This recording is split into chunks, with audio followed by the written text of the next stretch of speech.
Okay. Alright, dah record ya. Okay, let's start. Kita nak program slide ni. Okay, kita pergi dulu. Right. Okay, let's solve this problem first. Okay, kita tengok soalan.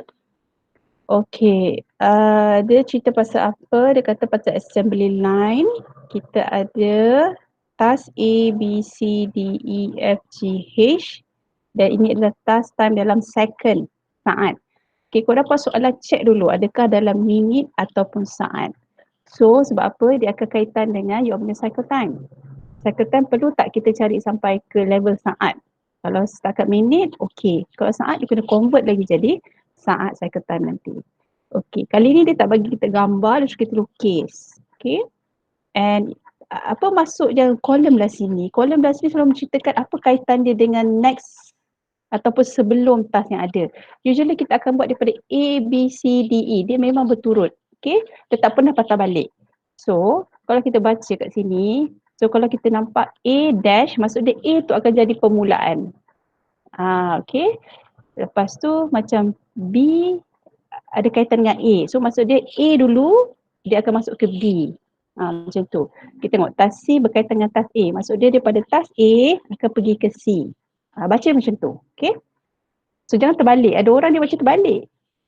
So kita baca everything mesti start daripada huruf A. A, B, C, D, E, F, G sampai ujung.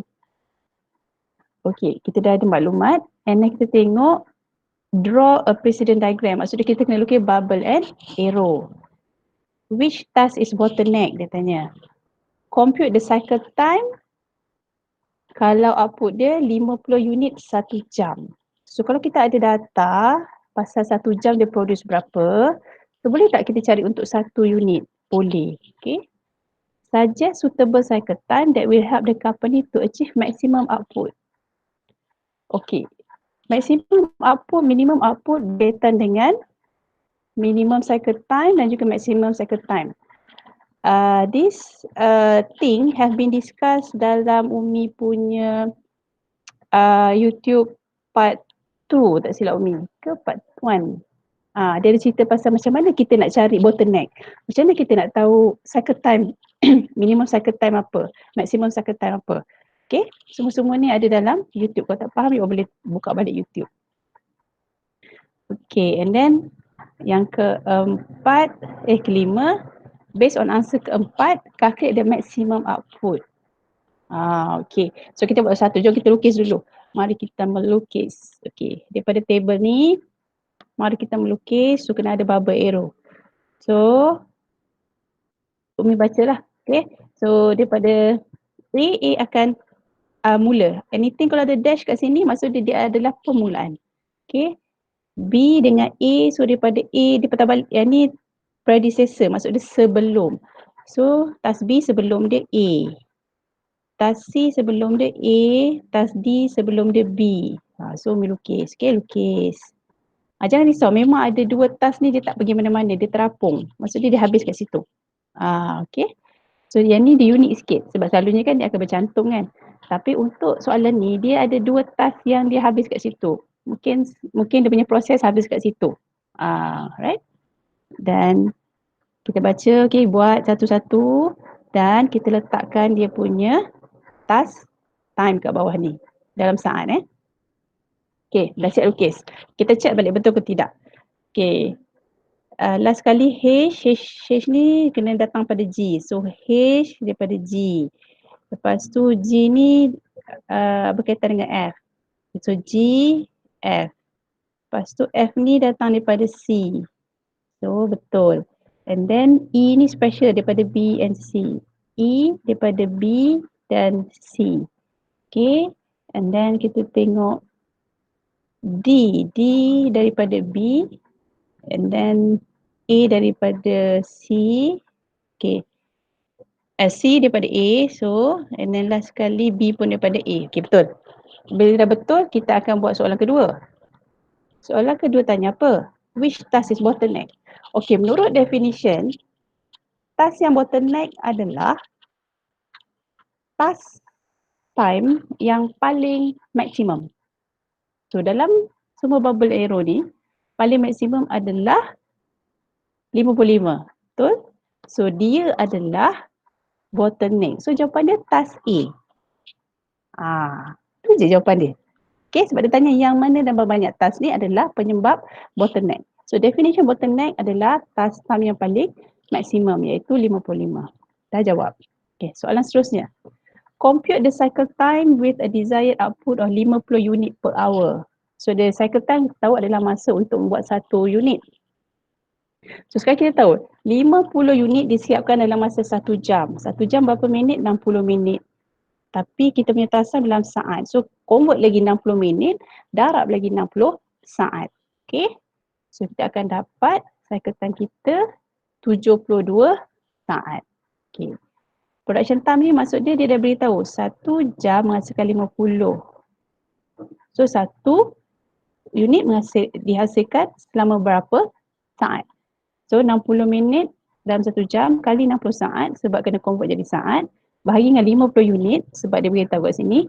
Dan kita dapat 72 saat untuk siapkan satu. Cepat proses dia. Every 72 saat siap satu benda. Ting. 72 saat siap satu benda. Okay. So, soalan seterusnya. Suggest suitable cycle time that will help the company to achieve maximum output. Oh, tertinggal kata output So, by definition, maximum output kita akan guna nak dapat banyak maksimum paling terbanyak itu dibuat, kita akan guna cycle time yang paling minimum. Sebab kita dapat banyak. Sebab kita bahagi kan.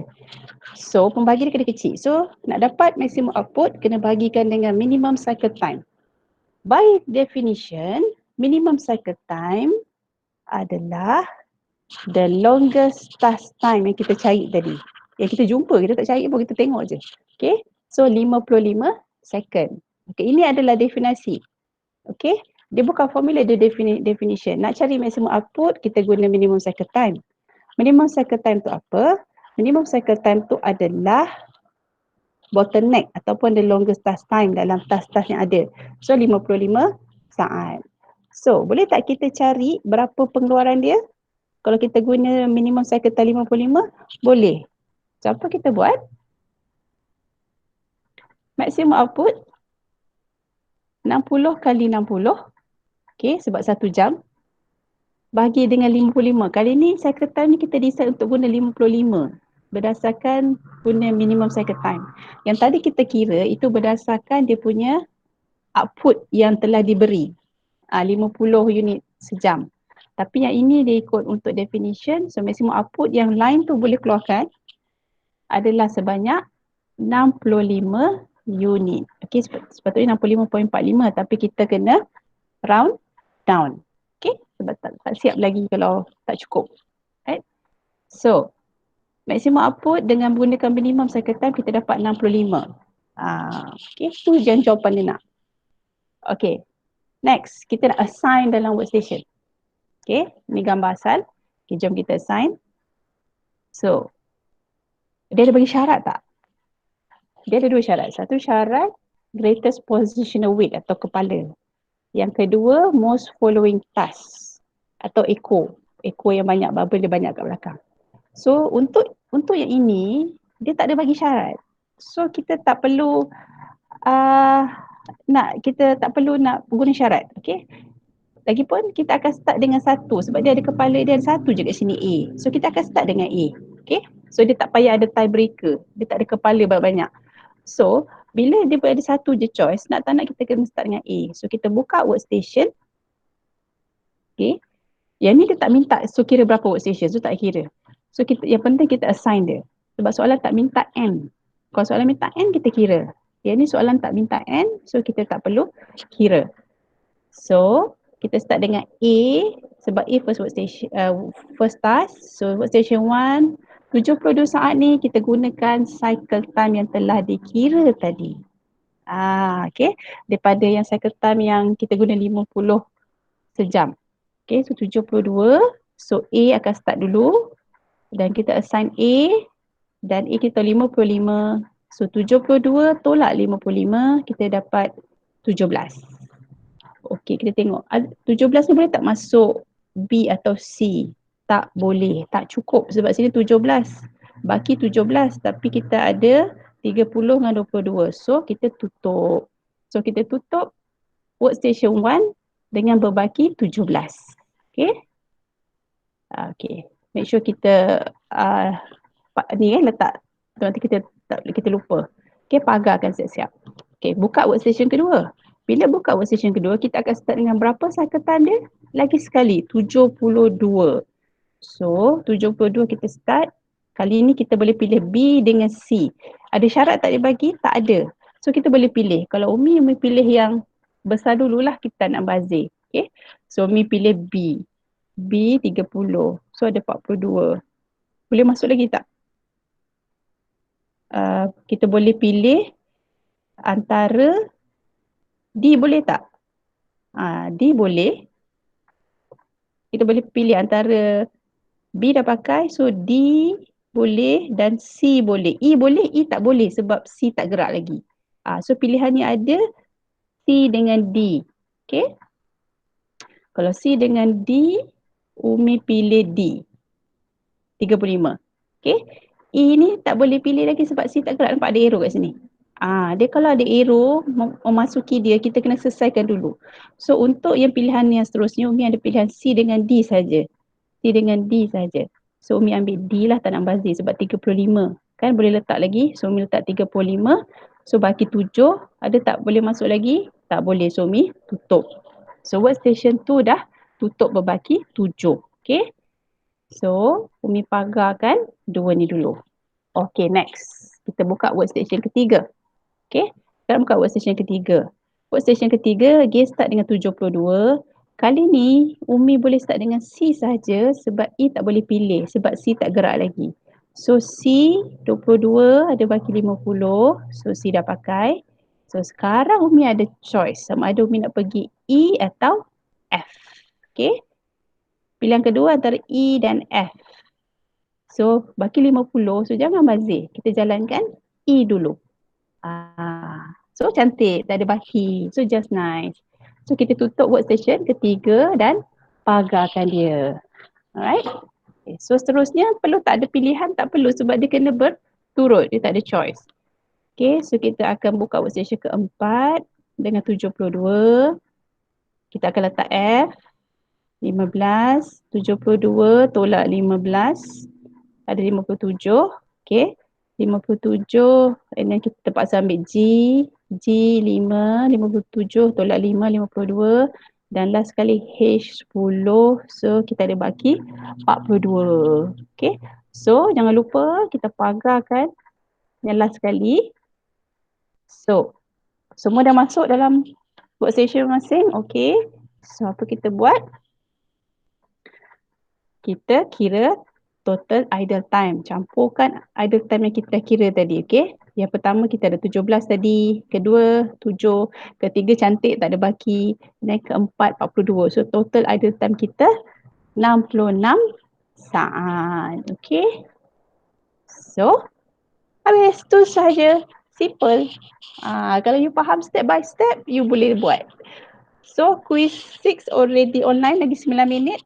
So siapa nak buat lepas ni, go ahead. Terus buat. So that you tak lupa.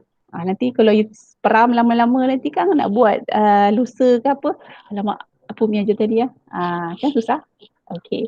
So quiz 6 kejap lagi 9.30 Umi blast dekat dalam Google Classroom. Buat atas paper. Ambil gambar macam biasa. Make sure terang sikit. And due on Monday. Sebelum Monday. Sebelum kita kelas hari Isnin. Okay. Isnin kita akan masuk topik baru. Kita masuk inventory. Inventory banyak calculation. Dia tak ada lukisan. Yang ni dia ada lukis-lukis sikit. Alright. So, okay, kita tengok jap soalan yang Umi nak bagi you all sekejap ya. Okay, ada soalan apa-apa tak? So far, so good. Okay. Okay ke tak okay? Okay tak apa, Umi ada record jap. Nak off record dulu. Alright. Okay, nanti Umi upload yang record ni dekat